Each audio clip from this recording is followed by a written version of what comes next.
What's going on, everyone? My name is Sean, aka Bats, doing a video here for the Nerds of Night. Be going over the commander deck that I built and looking for some feedback, maybe add some cards, take some cards out, change the commander. Heck, I don't know. I just want to show you what I got, and if you like them, you can, if you didn't know those cards like that out there, you can go buy one. So we're gonna start off with my commander. Oh, Shattergang Brothers. Commander, has to be a legendary creature.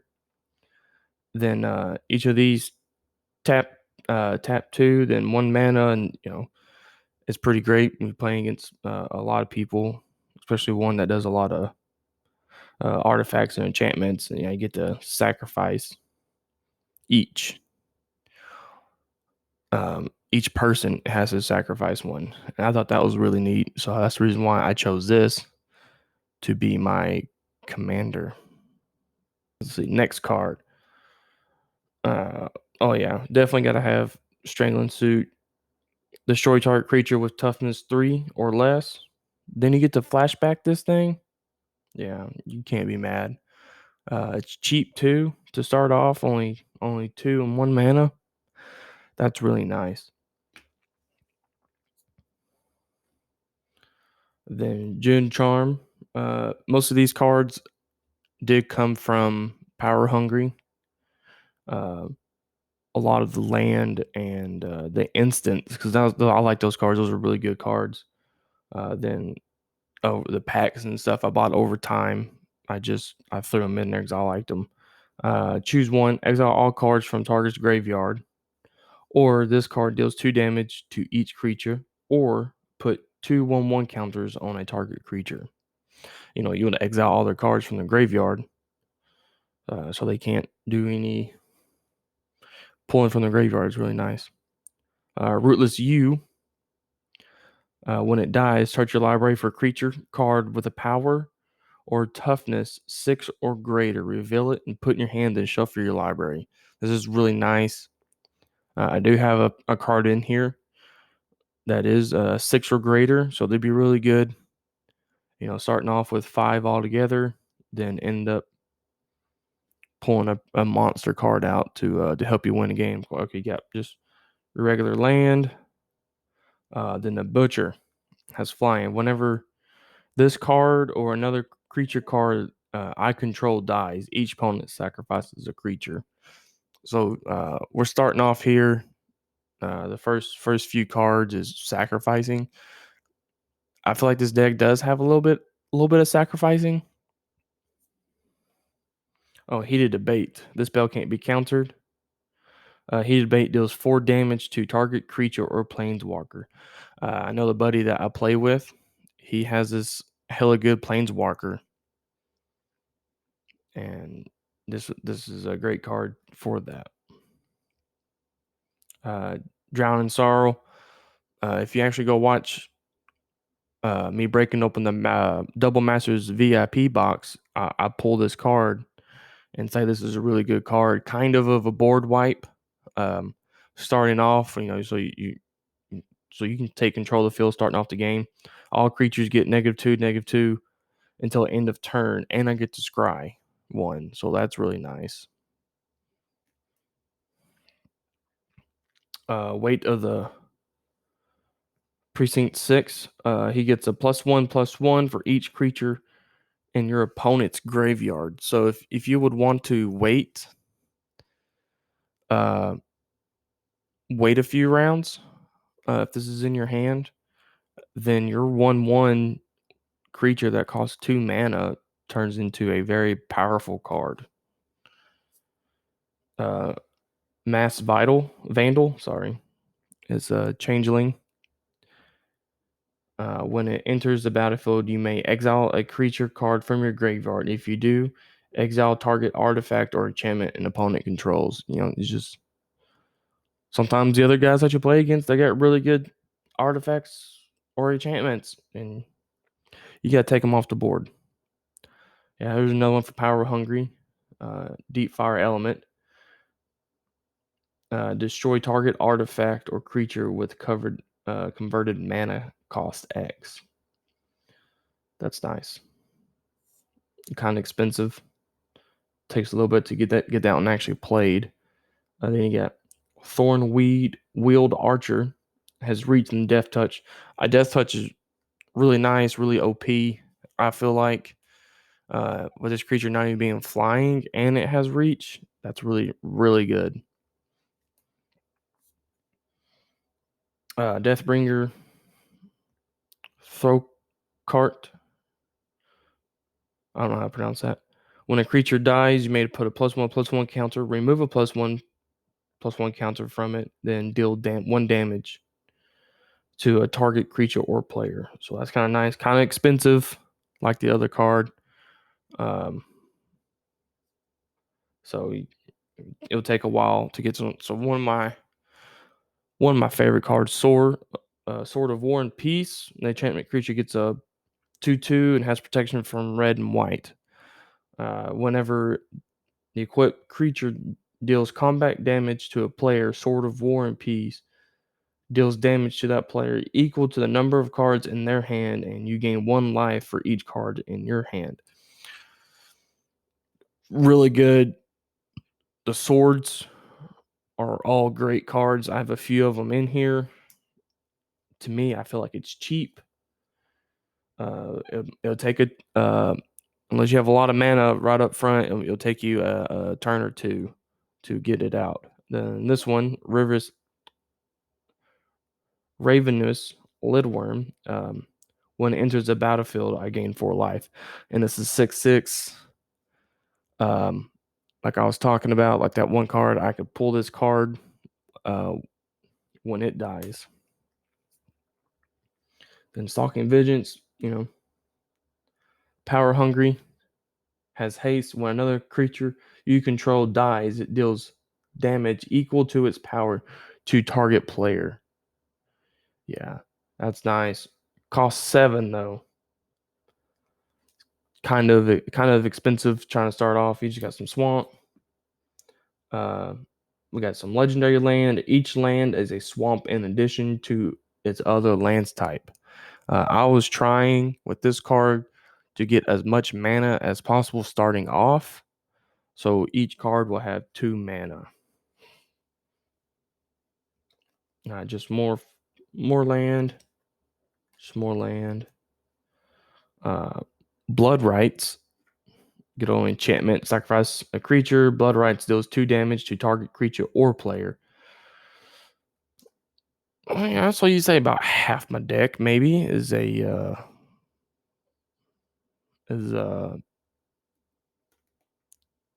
sacrifice deck. Let's just call this a sacrifice deck since we're already a quarter of a way there and half the cards already been sacrificed. I like this card. Good old Flash. When a creature you control dies, each opponent sacrifices a creature. Boom! So right there, back to back. Sacrifice cards. Can't go wrong with it. Darksteel Forage costs a lot to get, but when I do get it, it's really nice. Artifacts you control are indestructible. So anything that says destroy can't destroy them. Only what you would say like a banishing light, right? That can just take the card off the field. Don't destroy it. You got this one, I can't pronounce it. Elf Shaman. Then I sacrifice a creature, then return target creature from your graveyard to your hand. Or I can put a +1 counter on a target creature. So when I sacrifice a creature and I kind of want them, I'll wait another turn if this card's out, and return that card back to me. Here we go. Trading post. If I discard a card, I gain 4 life. I pay 1 life, and I put a 0/1 white goat creature token on the battlefield. Sacrifice a creature, return target artifact card from your graveyard to your hand. If I sacrifice an artifact, get this in the picture a little bit better. Draw a card. Smallpox, nice card. Every player loses 1 life, discards a card, sacrifice creatures, and sacrifice land. It's really nice. Trying to show them who's boss in the beginning of the game. They're trying to build up. Just go ahead and smash them. Opal Palace, really good, especially when you use this to get your commander out. Can't go wrong. Commander Spear, just another basically land card. I know it says artifact, but it's basically land. Give me mana that's only to that what's in my commander. So it's either red, green, or black. Of course, the same thing.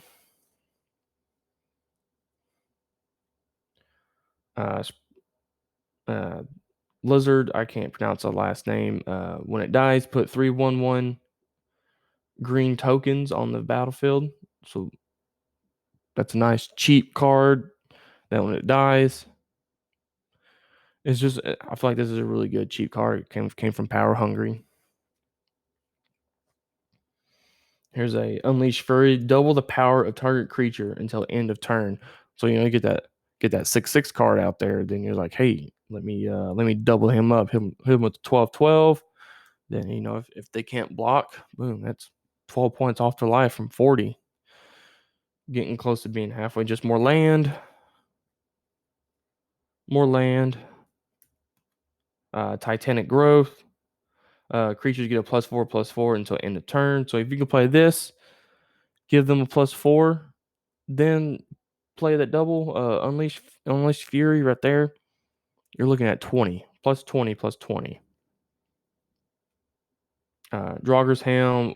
When Draugr Helm enters the battlefield, you may pay 2 and 1 black mana. If you do, create a 2/2 black zombie berserker token, then attach Draugr Helm to it. Equipped creature gets a +2/+2 and has menace. So menace is nice. You know what menace means. Minimum of 2 people have to block it, or 2 creatures. More land.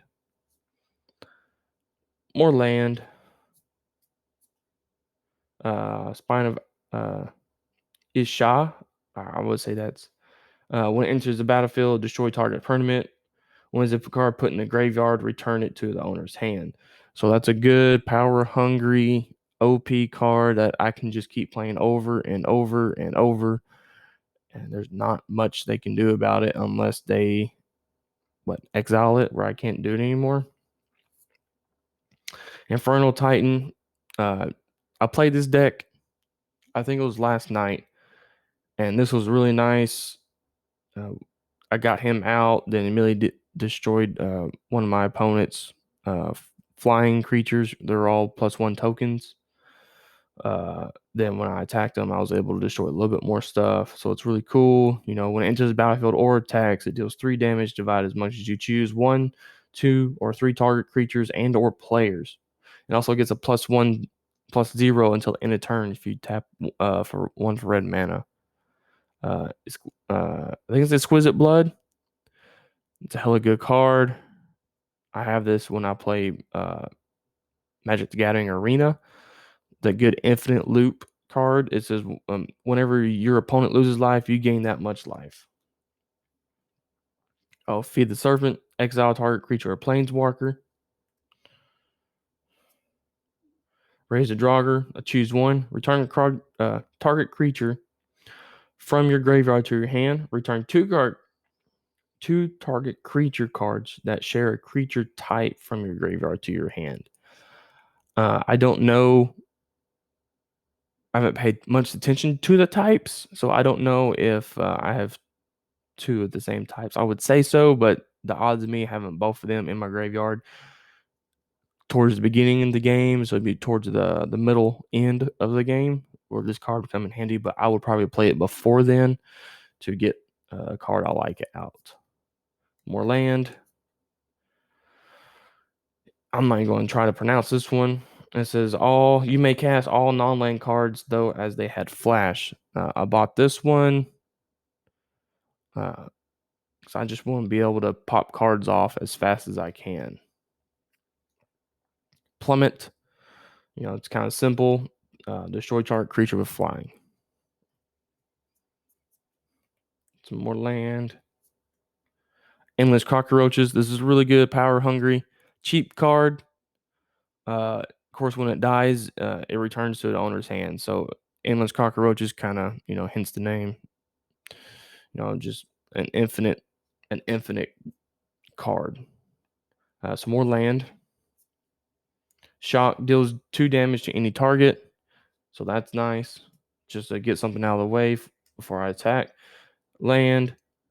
Elderfang Disciple. When Elderfang Disciple enters the battlefield, each opponent discards a card. So that's really cool. Sometimes like me, and probably everybody else, we hold on to cards that we like, hey, we can't play right now. We don't have enough mana for it yet. It's like, boom, I play this cheap card. You got to get rid of it. Dream Devour. For each non-land card in your hand without Foretell has Foretell.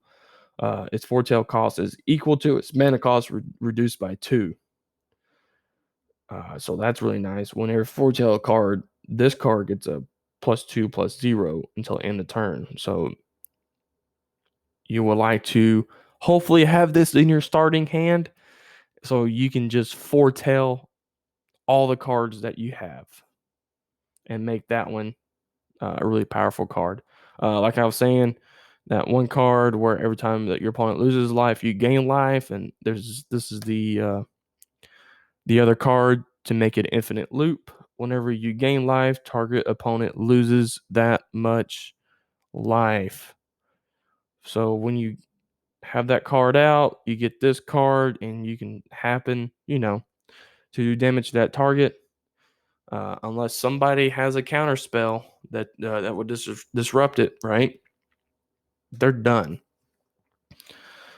This is a Charnel Horde Worm. It says whenever it deals damage to an opponent, you may return target creature from your graveyard to your hand. Okay. Another power hungry card. I guess this is a sacrifice card, a deck, and to bring it back from your graveyard deck. Now, I built this not too long ago, so I haven't done really sat down and read it until basically right now.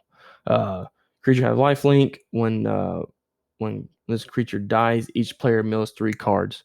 So that's cool. You might catch a card when they mill it that they like, but it's in the graveyard, and sometimes people can't get that card. Just a few more lands. Sorcery Riftbolt deals 3 damage to any target. Then in suspend 1, rather than cast this card from your hand, you may pay red and exile with the time counter on it. At the beginning of your upkeep, remove the time counter. When the last is removed, cast it without paying its mana cost. So, if you had this card, you're like, you know what, I don't want to do it yet. I got 7 cards in my hand. I'm trying to make room to hopefully I grab that good card. Basically, it's just like a foretell that has a timer on it. So here we go, another sword card, Sword of Feast of Famine. As always, the creatures get a +2/+2, and this one gets protection from black and green. Whenever equipped creature deals damage to a player, that player discards a card and you untap all lands. So that's really neat. I like that. And as an artifact, with my Darksteel Forge, it is basically indestructible. Here's the other Sword of Fire and Ice. Equipped creatures always get the +2/+2 and has protection from red and blue. When a equipped creature deals damage to a player, Sword of Fire and Ice deals 2 damage to any target, and I draw a card. Search for Tomorrow. You know what this is? It's just one of those, hey, I'm trying to get more mana on the field.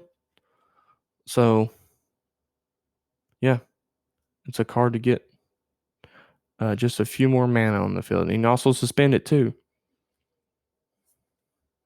Command Tower, just more land.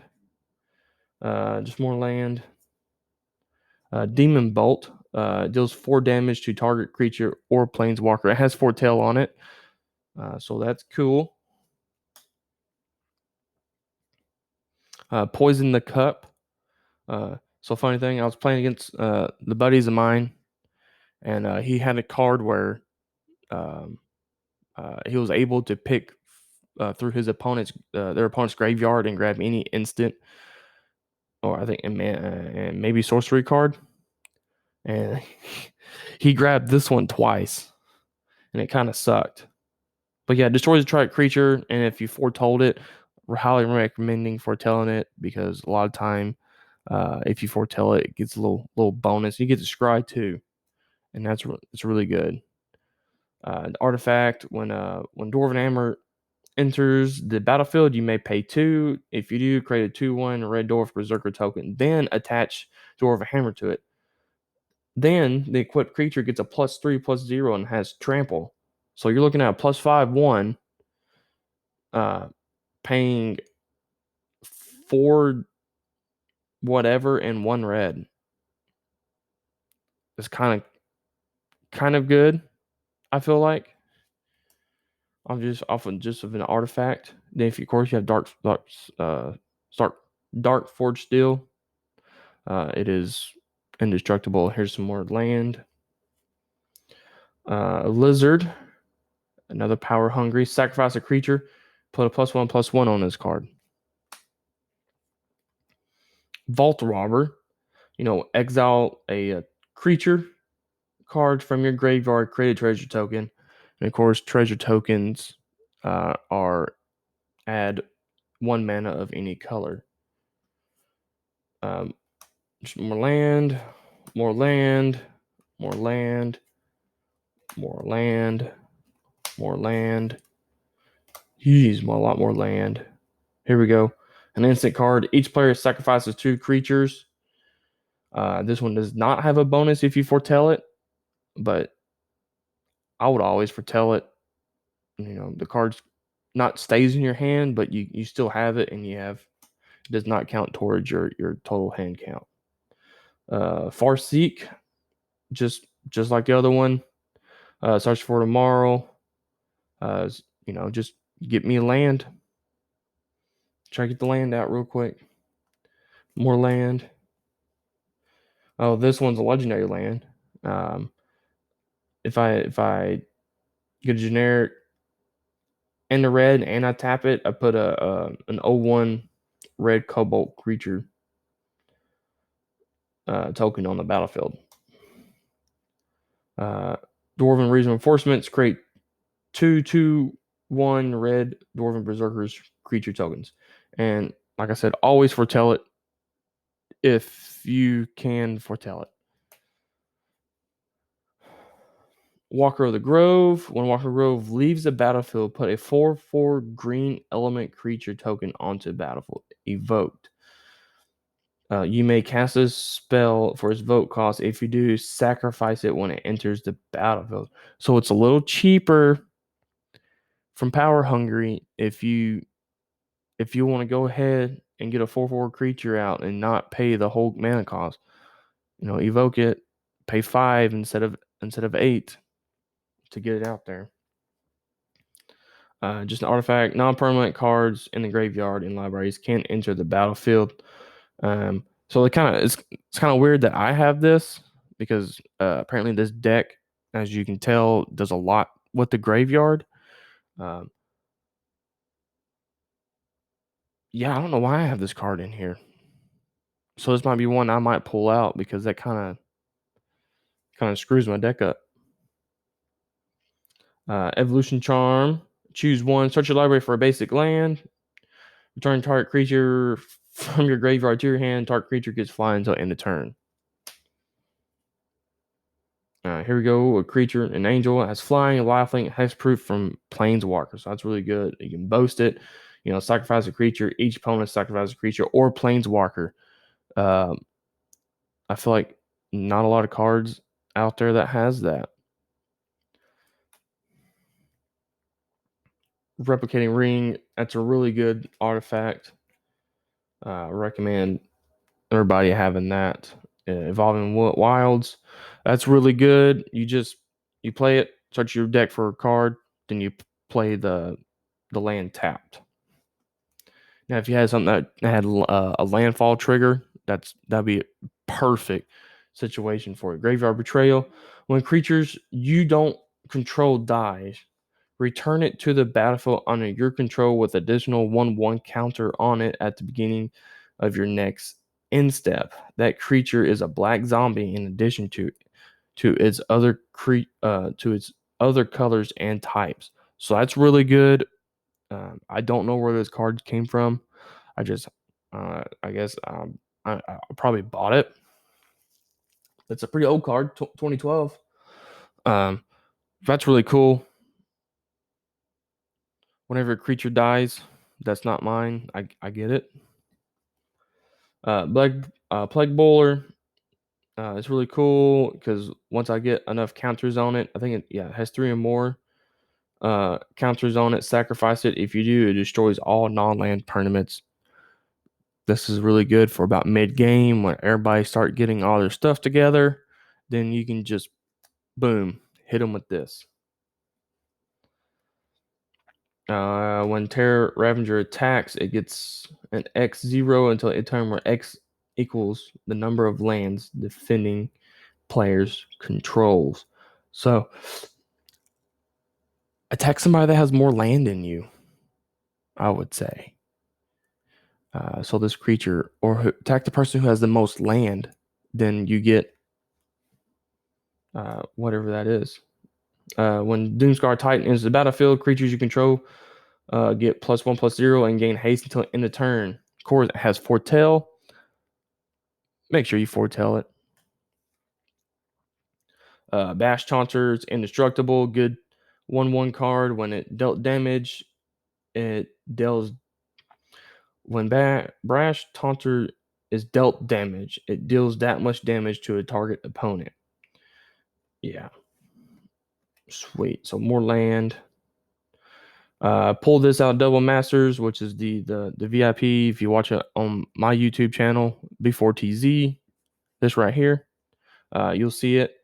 This have Death Touch and Lifelink, and when it does die, it creates a 3/3 colorless worm artifact creature token with Death Touch, and a 3/3 colorless worm artifact creature token with Lifelink. So it's like basically when it dies, this card splits in two. I think this is the final Sword of Body and Mind. I have this card when I play Arena. It's really cool. +2/+2 protection from green and blue. And when it deals damage to a player, I create a 2/2 green wolf creature token, and that player mills 10 cards. I haven't got a chance to play this, but target creatures you control fight up to one target creature you don't control. Add red, put +1/+1 counters up to one target creature controlled and gain life equal to the toughest creature. Destroy a target artifact, enchantment, and creature with flying, broken wings, land, soul ring. Everybody needs to go out and spend how much money soul ring is and get soul ring and to put in their deck. You add 2 to your mana pool. That's really nice. This enchantment, you may sacrifice a creature. When you do, Cardor's Vicious returns deals 3 damage to any target. Each player discards cards. Return target creature from your graveyard to the battlefield. Put a +1/+1 counter on it. It gains haste until your next turn. Pillage, destroy target artifact or land. It cannot be regenerated. That's nice. And the last one is land. A little blurry. I'm sorry. So yeah, that's my commander deck for the Shattergang Bros. Yeah, if you have any, they're like, hey, add this card, get rid of that one card, add this card, make your deck a lot better. I'm game for it. Look up the Nerds at Night on podcast. Talk about anything and everything nerd related. This is all I got for now. I'll do another one on the other decks I have. Y'all have a good night.